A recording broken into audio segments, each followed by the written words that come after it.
Integration by parts. In the previous video, we saw what integration by parts was. Well, you probably have this question: how do I know what to choose u to be equal to and what dv should be equal to? Now, hopefully it's clear that whatever choice you make for u and dv, it must make the new integral that appears easier than what we started with. But that's not always obvious. Well, this guy, Herbert Kausub from Bradley University, suggests this is how we should choose our u. And it should be in this order. First, look and see if there are any logarithmic functions. If there are, that's what you should let u be equal to. Next, if there aren't any of those, look for inverse trig functions. If there aren't any of those, look for your algebraic functions, so they're like polynomials. Then choose your trig functions. And if you still don't have anything, let u be your exponential functions. So this spells liate. So remember that word, liate. Now, the function that you're going to choose to be dv is whatever comes last, because it's the one that has the easiest antiderivative to find.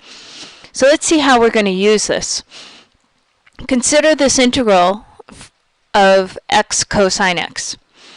If we follow the liate rule, then we look first for logarithms, there aren't any. Then we look for inverse trig functions, there aren't any. Then we look for algebraic functions, and here we have one. X is an algebraic function. So we're going to let u be equal to x and dv be equal to the rest of it, which is cosine x dx. When we do that, then the derivative of u is just dx, and the antiderivative of dv is sine x. So using integration by parts, the integral above becomes x sine x minus the integral of sine x dx, which we can easily solve to get that our integral is equal to x sine x plus cosine x plus c. Sometimes you have to be a little creative in the way you split up your u and v. So if you have a polynomial term, you might need to break it up, as in this example. Suppose we want to integrate x cubed times e to the x squared. The way we'll break this up is we'll let u be equal to only x squared, and then take one of those x's over and put it with the dv. So we have u equals x squared and dv equals x e to the x squared.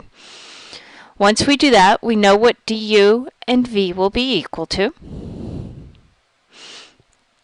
If you're not sure how this v was found, you can go ahead and use the u substitution to integrate this with u equal to x squared.